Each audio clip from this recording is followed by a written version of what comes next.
한국 인터넷에서는 다양한 공포 이야기가 회자되곤 합니다. 그중 하나인 귀신 들린 아파트 이야기를 길게 풀어보겠습니다. 이 이야기는 한 인터넷 커뮤니티에서 큰 화제를 모았던 실화라 전해지며 당시 사건의 주인공이었던 김민재 씨의 경험담입니다. 김민재 씨는 수도권 외곽의 조용한 동네에 위치한 오래된 아파트로 이사를 오게 되었습니다.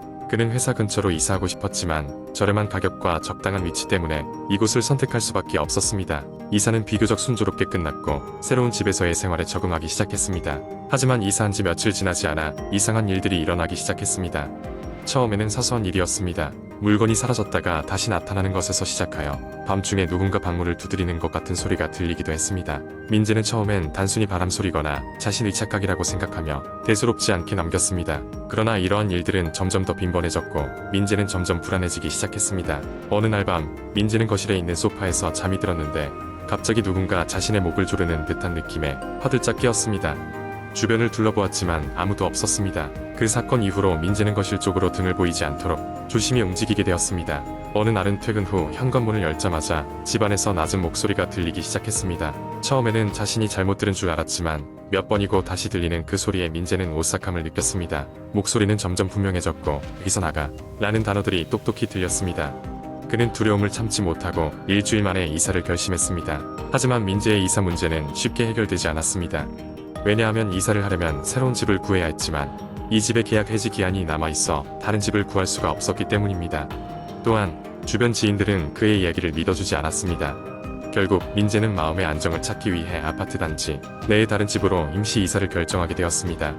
임시로 이사한 후에도 이상한 현상은 계속되었습니다. 밤마다 눈앞에서 희미한 그림자가 나타났다 사라졌고 거울을 볼 때면 이상한 형체가 반사되는 것 같았습니다. 인근 주민들을 통해 알게 된 사실은 그가 처음 이사한 아파트는 과거에 불행한 사건이 일어나 종종 이상한 소문이 돌곤 했다는 것이었습니다. 몇 년 전 그곳에서 한 가족이 집단으로 자살하는 사건이 있었고 그 후로도 입주자들이 같은 이야기를 하며 재빨리 떠났다는 것입니다. 민재는 우연히 인터넷에서 그 아파트에 대한 글을 읽게 되었고 자신과 같은 경험을 한 사람들이 많다는 것을 알게 되었습니다. 이제 그가 겪은 일들이 착각이 아님을 확신하게 되었고 그곳에서 떠나기로 마음먹었습니다. 결국 민재는 계약금을 포기하더라도 즉시 새로운 집을 구하여 이사를 하게 되었고 그때서야 비로소 평온한 삶을 되찾을 수 있었습니다. 이 이야기는 오랫동안 한국 인터넷에서 회자되며 여전히 많은 이들이 귀신 들린 아파트에 대한 두려움을 느끼게 합니다. 주변에서 이상한 일이 일어난다면 한 번쯤은 그 곳의 역사나 소문이 어떤지 조사해보는 것이 좋을지도 모릅니다. 두 번째 이야기 1995년 여름 대학생인 진수와 그의 친구들은 방학을 맞아 특별한 모험을 찾고 있었습니다.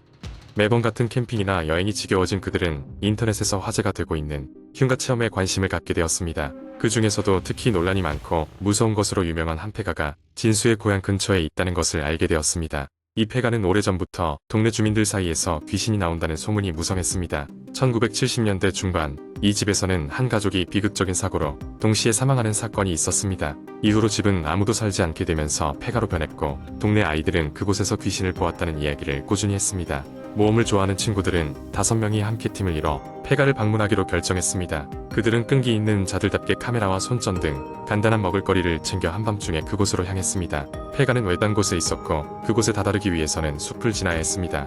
그 길은 어두웠고 계곡에서 부는 바람소리와 달빛에 흔들리는 나무 그림자는 이들의 마음을 더 긴장시켰습니다. 폐가에 도착했을 때 그곳은 정말 으스스한 분위기를 자아냈습니다. 노후된 건물은 곳곳이 무너져 있었고 창문은 깨져 있었습니다. 벽에는 오래된 낙서가 가득했으며 마치 누군가가 공포와 절망 속에서 마지막 말을 남기려 한 것처럼 보였습니다. 일행은 문을 밀고 안으로 들어갔습니다. 오래된 나무 바닥은 삐걱거렸고 먼지가 눈에 보일 정도로 공기에 흩날렸습니다. 그들은 두 팀으로 나뉘어 집안을 돌아보기로 했습니다. 진수와 친구 하나는 2층으로 나머지 셋은 1층을 탐색하기로 했습니다. 진수와 그의 친구는 2층에서 하나의 방을 발견했습니다. 문을 열었을 때 그들은 벽에 걸린 채 바람에 흔들리는 낡은 사진을 보았습니다. 그 사진에는 그 집에서 사망한 가족의 모습이 담겨 있었습니다. 그런데 사진 속 인물들의 눈이 무언가 비정상적으로 느껴졌습니다. 그래도 그냥 오래되어서 그럴 것이라 생각하며 사진을 옆으로 치워두었습니다. 그 순간 아래층에서 누군가 터지는 듯한 비명을 질렀습니다. 급히 1층으로 내려왔지만 거기에는 아무도 없었습니다. 분명히 친구들이 그곳에 있어야 했건만 그들은 사라지고 집안에는 진수와 그 친구 둘만 남았습니다. 마치 친구들이 증거리라도 한 것처럼 흔적조차 찾을 수 없었습니다. 그때부터 집은 갑자기 매우 차가워졌고 문틈 사이로 차가운 바람이 불어와 속삭이는 소리가 들리기 시작했습니다. 여기서 나가. 가 진수의 친구는 점점 더 공포에 질려갔고 결국 두 사람은 급히 집을 빠져나와 숲을 지나 돌아오는 길에 올랐습니다. 다음 날 아침 그들은 경찰과 함께 다시 그 집에 갔습니다. 하지만 경찰과 함께 집을 수색했을 때 그곳에는 아무것도 발견되지 않았습니다. 친구들은 마치 처음부터 존재하지 않았던 것처럼 흔적조차 없었습니다. 당시 경험한 일이 무엇이었는지 그 미스터리는 해결되지 않은 채 몇 년이 흘렀습니다. 하지만 진수는 그 후로도 가끔씩 꿈에서 그 날 밤의 사건을 생생하게 떠올리곤 했습니다. 그리고 그때마다 사진 속 그 이상한 눈빛을 평생 잊을 수 없을 것 같다는 두려움에 휩싸이곤 했습니다. 결국 그 경험은 많은 스릴을 찾던 젊은이들의 모험심이 얼마나 위험한 결말을 초래할 수 있는지 보여주는 경고가 되었습니다. 세 번째 이야기. 약 10년 전 나는 한적한 시골 마을에서 할머니와 함께 살고 있었다. 그곳은 사람이 적고 주변이 산과 논으로 둘러싸여 있어 도시의 소음과 번잡함에서 벗어나 여유로운 시간을 보낼 수 있었다. 하지만 이곳에서 내가 절대 잊을 수 없는 섬뜩한 경험이 있었기에 글을 써본다. 마을에서는 몇십 년이 넘은 폐가가 있었다. 사람들은 그곳을 귀신의 집이라 부르며 아이들은 그 근처에 가면 안 된다고 엄하게 교육받았다. 나는 그저 농담이라고만 생각했지만 한편으로는 호기심이 발동했다. 어느 날 저녁 해가 질 무렵 나는 친구 2명과 함께 그곳을 탐험해보기로 했다. 폐가에 도착했을 때 이미 어둠이 깔려 있었다. 작은 손전등 하나로 우리는 오들오들 떨며 폐가의 문턱을 넘었다. 문이 삐걱거리며 열릴 때 나는 순간적으로 소름이 돋았다. 집 안은 먼지가 두껍게 쌓여 있었고 곰팡이 냄새가 진동했다.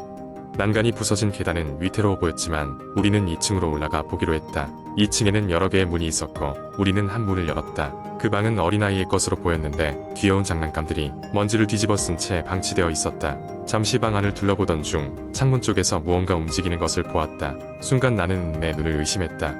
창문을 통해 바람이 들어올 리가 없었는데 커튼이 흔들리고 있었다. 그리고 갑자기 친구 중 한 명이 나가자 여긴 뭔가 이상해 라고 말했다. 그의 얼굴은 창백해져 있었고 다리가 후들거리고 있었다. 나는 무언가 심상치 않음을 느끼고 재빨리 방을 빠져나왔다. 하지만 다른 친구가 들어봐 저 소리라고 속삭였다. 우리는 모두 조용히 귀를 기울였다. 어디선가 어린아이의 웃음소리가 들려왔다. 너무나 명확하게 웃고 있는 소리였다. 폐가는 물론이고 주위에 집도 없었기에 그 소리는 우리를 더욱 오싹하게 만들었다. 심장이 빠르게 뛰었고 우리는 서둘러 계단을 내려와 집 밖으로 도망쳤다. 집에서 꽤 멀리 떨어진 후에야 우리는 멈춰서서 서로의 얼굴을 바라보았다. 모두 겁에 질려 잇몸이 마르고 숨이 가빠왔다. 그 사건 이후로 우리는 그 폐가 근처에도 가지 않았다. 언제나 농담이라고만 생각했던 그곳의 이야기가 진실임을 그제야 깨달았다. 몇 년이 지나고 내가 성인이 된 후 시골을 방문했을 때 그 폐가는 철거될 예정이었다고 한다. 하지만 그 이야기를 알고 있는 사람들은 여전히 그 근처로 가는 것을 꺼려했다. 아직도 어딘가에서 어린아이의 웃음소리가 들려올지도 모른다는 소문이 전해 내려오고 있었다. 그날 이후로 나는 알 수 없는 존재가 우리 주변에 있을지도 모른다는 생각을 지울 수 없게 되었다. 질문이 많은 어린 시절의 호기심은 공포로 바뀌었고 폐가에서의 경험은 내게 영원히 잊지 못할 트라우마로 남아있다. 이것이 바로 내가 겪은 가장 끔찍한 밤의 이야기이다. 네 번째 이야기. 몇 해 전 나는 군 복무 중에 경상북도의 한 외진 산골 마을에서 근무를 했었다. 그곳은 인터넷도 잘 터지지 않고 밤이 되면 마을 전체가 암흑으로 뒤덮이는 곳이었다. 그 나무와 돌로 가득한 길을 지나면 나오는 작은 부대에 배치된 나는 서울에서의 삶과는 완전히 다른 세상에 적응해야 했다. 어느 날 인터넷이 간신히 연결된 날 밤이었다. 군인들은 대부분 취침 준비를 하고 있었지만 나는 오랜만에 웹서핑을 하느라 잠을 이루지 못하고 있었다. 웹페이지를 여기저기 돌아다니던 중 우연히 그 마을에 비밀이라는 게시물을 발견했다. 내용은 이랬다. 이 마을은 밤이 되면 다른 세상으로 이어지는 통로가 된다고 한다. 몇 년 전 한 여성이 이 마을 산속으로 사라졌다가 며칠 뒤 정신을 잃은 상태로 발견되었는데 그녀는 끔찍한 것들을 보았다며 미쳐버렸다. 그 이후로 그 이야기를 궁금해하는 사람들은 많아졌지만 막상 깊이 파고들수록 알 수 없는 두려움에 사로잡혔다는군. 흥미로운 이야기라고 생각하며 나는 페이지를 닫고 잠자리에 들었다. 그러나 그날 밤 이상한 꿈을 꾸었다. 나는 마치 넋이 나간 사람처럼 오래된 산길을 따라 걷고 있었다. 그곳의 나무들은 마치 살아있는 것처럼 사방에서 속삭이는 듯했다. 길은 점점 좁아졌고 이내 앞에는 아직 모르던 낡은 사당이 나타났다. 꿈에서 깨어난 나는 이상한 여운에 사로잡혔지만 대수롭지 않게 생각하려 했다. 그러나 그 후로도 며칠 동안 같은 꿈을 반복해서 꾸게 되었다. 직감적으로 나는 그 꿈이 단순한 꿈이 아니라고 느낌이 왔다. 몇 주 뒤 나는 끈질긴 꿈의 원인을 끝내 알아내고자 혼자서 산길에 올랐다. 평소에 우리가 지나다니던 길을 한참 벗어나자 꿈에서 본 사당과 똑같은 건물이 눈앞에 나타났다. 나는 주위를 두리번거리며 조심스럽게 사당 내부로 들어갔다. 사당은 오래되어 보는 것만으로도 무너질 것처럼 위태로웠다. 사당 안은 어두컴컴하여 핸드폰 불빛으로 조명 삼아 내부를 비추었다. 바닥에는 오래된 그림과 문양들이 그려져 있었다. 그 순간 한 움큼의 추위가 등골을 타고 흘러내리는 느낌이 들었다. 그림 속에서 수많은 눈들이 나를 바라보는 듯한 착각이 들었던 것이다. 심장이 두근거렸다. 내가 발걸음을 돌려 밖으로 나가려는 순간 귓가에 차갑고 날카로운 목소리가 속삭였다. 돌아가라. 여기 있어서는 안 된다. 놀라서 뒤를 돌아보았지만 아무것도 보이지 않았다. 겁에 질려 사당을 빠져나와 미친 듯이 뛰어내려갔다. 더 이상 아무 생각도 하지 않고 그저 멀리 떨어지고 싶었다. 부대로 돌아온 나는 그날 밤 혼자 다시 꿈을 본 게 아니었음이 분명하다는 것을 깨달았다. 인터넷에서 우연히 본 그 이야기는 사실이었고 내가 겪은 일은 설명할 수 없는 초자연적인 경험이었다. 저녁 후 나는 마을을 다시 찾거나 그 사당에 대한 정보를 더 수집하지 않았다. 무언가를 알려고 드는 순간 되돌릴 수 없는 일들이 생길 것 같았기 때문이다. 때로는 무지에서 오는 안전함이 존재한다는 것을 그때 배웠다. 결국 나는 그때의 일을 조용히 마음 한구석에 묻어두었다. 하지만 여전히 가끔씩 꿈속에서 그 사당과 눈들이 나를 지켜보는 환영을 보곤 한다. 겨우 꿈일 뿐이라고 자신에게 말하려고 애쓰지만 마음 한편으로는 그날의 일이 나를 완전히 떠난 적이 없다는 것을 알고 있다.